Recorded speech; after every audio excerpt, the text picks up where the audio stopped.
So recently I made a video about why I love to sell options rather than buy options. This video was titled, "Selling Options Isn't Risky, It's Smart and Profitable." So for me, I love selling puts, especially I sell a lot of naked short puts. I also sell a lot of naked strangles, which is a combination of a naked short put and a naked short call.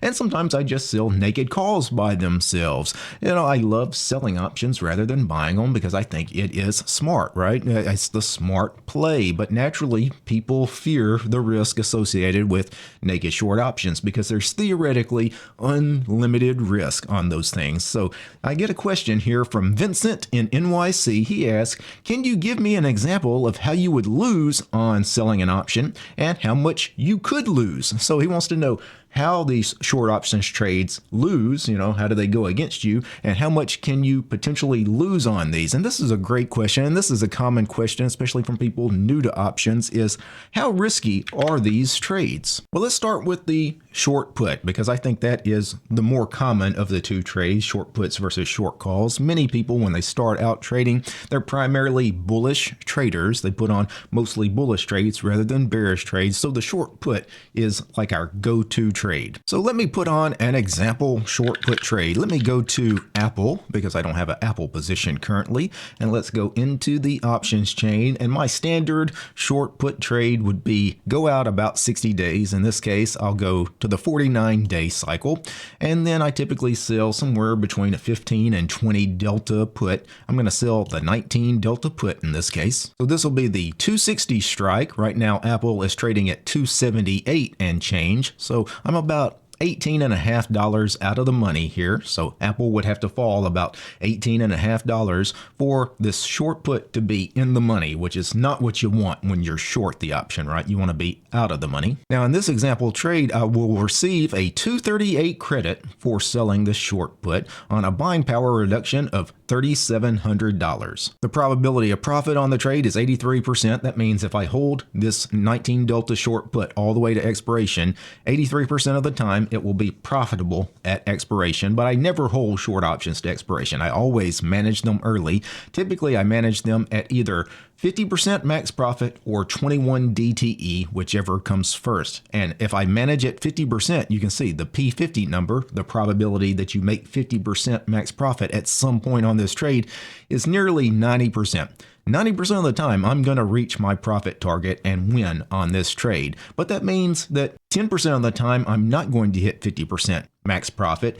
Now, that doesn't mean I'm necessarily going to lose on the trade. It just means 10% of the time, I'm not going to make 50% max profit. So I may still win. I just won't get 50%, or I may lose, but lose very tiny. But every so often, an outlier event will happen where the stock crashes hard and you could suffer a few $1,000s in losses. Now, in this particular case, the broker is actually telling me that 95% of the time, they think $3,700 of buying power reduction, that $3,700 that they're having me set aside to maintain this position, that should cover the loss on this short put 95% of the time or more. That's how they calculate the buying power reduction on a naked short option trade. So a short put, short call, short strangle, that buying power reduction should cover the losses 95% plus. That's why the broker came up with that number. So what is a realistic loss on any short options trade? Well, just take a look at the buying power reduction. That's what the broker is saying that they think a realistic max loss number is. So $3,700, Apple would have to fall more than $37 in the money from this 260 strike. So, it would have to fall, below 225. It would have to fall a lot for me to lose more than $3,700. So it would take an extreme event. That's why the broker, again, picked that $3,700 number. That's going to cover a lot of losses. Now, theoretically, what is the worst possible loss on the trade? Well, the worst possible loss is Apple going bankrupt when you have this trade on. So that's not I guess it's a possibility. I won't say anything's not a possibility, but that's such an unlikely event. You never worry about that, but it's the stock going to zero. That's the worst possible loss on a short put. And in this case, $260 is the strike. So 260 times 100, because in options pricing, everything is times 100, right? Because you got to take 100 shares at 260, and then those 100 shares go to zero. That's a $26,000 loss. That's your max loss. You can see max loss 25,762, and the reason it's not 26,000 even, it's because you did receive $2.38 credit. So they subtract the $2.38 credit from the $26,000 worst possible loss. That's the max loss on the trade. But again, your broker is not requiring you to put up the max possible loss because that's such an unlikely event. Again, they're giving you a little bit of a buying power relief on that. Really, $3,700 is a realistic loss on this trade. So for me, I always just look at the buying power reduction on my short options trades. That's the realistic worst possible loss. It's not really the worst possible loss, right? There's much bigger losses you could take, but for the most part, the buying power reduction gives you a good idea of the risk on the trade. And if you're comfortable with this, take the trade. If you're not comfortable with the buying power reduction on the trade, you should never take the trade because, again, this loss, even though it's a big loss, it's not the worst possible loss. So if you're not even comfortable taking the $3,700 loss, definitely don't take this trade. But remember, the max loss is always whatever your strike price is, the stock going to zero. If I sell a 100 strike put in ABC stock, well, 100 times 100, because we've got 100 shares is what options represent. So 100 times 100 is $10,000. It's a $10,000 loss minus whatever credit I receive on the trade. So yeah, just mentally, the stock going to zero technically is your worst possible loss, but we kind of ignore that extreme event. Now, what about short calls? Instead of selling like a 20 delta short put, what if we sold, I don't know, 18 delta short call? What's the worst possible loss on this trade?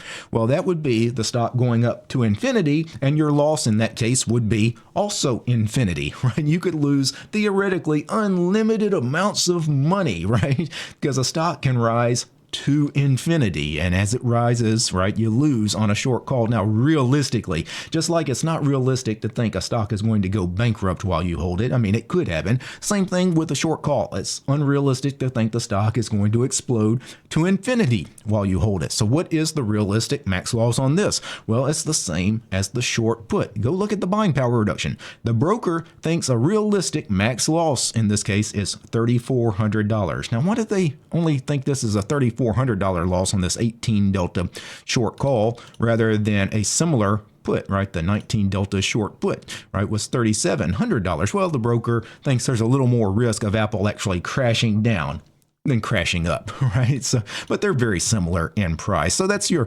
realistic max loss on this trade. And what about a short strangle, which is a combination of a short put and a short call? Well, whichever one of these two options has the highest buying power reduction, that's the buying power reduction of the trade. So in this case, the short put had a little higher buying power reduction, $3,700. So overall, the trade has a buying power reduction of $3,700. I would consider that a realistic max loss number. You should be prepared for that just in case something bad happens on this trade. Now, one thing to note, with short puts, or in this case, a short put inside a strangle, if the stock goes down, you don't necessarily have to realize a loss to the downside. You could always take assignment of shares and then wait it out, wait for the share price to recover. It's not guaranteed that the stock will eventually come back up, but if you're trading good stocks, something like Apple, it'll probably come back up in price at some point. So with options, don't think that, hey, this is a 49 DTE trade, and in 49 days the stock crashes hard, I just have to eat a huge loss on this put.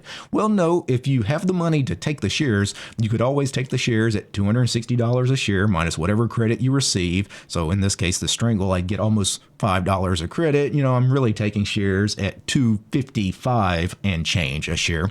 And then you just wait it out, right? You just wait for Apple to recover so you can get out at break even or even at a small profit. You could run the wheel on it. Now with the call side, you can't really take short shares, or you can, but I typically don't like taking short shares because they're dangerous. There's also some interest fees. Some stocks have hard to borrow shares, so sometimes it's hard to find short shares. So, one of the things with calls, I never want to be assigned on a call, but with short puts, I'm never really that concerned when things go down, especially if it's like a Mag 7 type stock or a market ETF like, SPY or QQQ, or, the sector ETFs like XLE or something like that. In a really bad situation where for whatever reason they go down in a big way, rather than just realizing that loss on the options position, sometimes I'll just take shares on that stuff and then we'll just run the wheel. So there you have it, just a really quick video. I hope I answered Vincent's question, the viewer who asked the question about the max possible loss on selling options. So really, theoretically it's unlimited losses, but realistically, look at the buying power reduction on the trade, and that gives you a realistic number as far as your risk. Now, if you want to learn more about options trading, and specifically my favorite option strategy, which is the wheel option strategy, it's why I mentioned it a couple of times on this video, and that's when you sell a put and then you get assigned the shares, then you turn around, start selling covered calls against the shares until your shares are called away, and then you sell puts again and you start the wheel turning again. The wheel, fantastic strategy. This book, it's available on Amazon. You'll find a link in the description below. Peace, guys.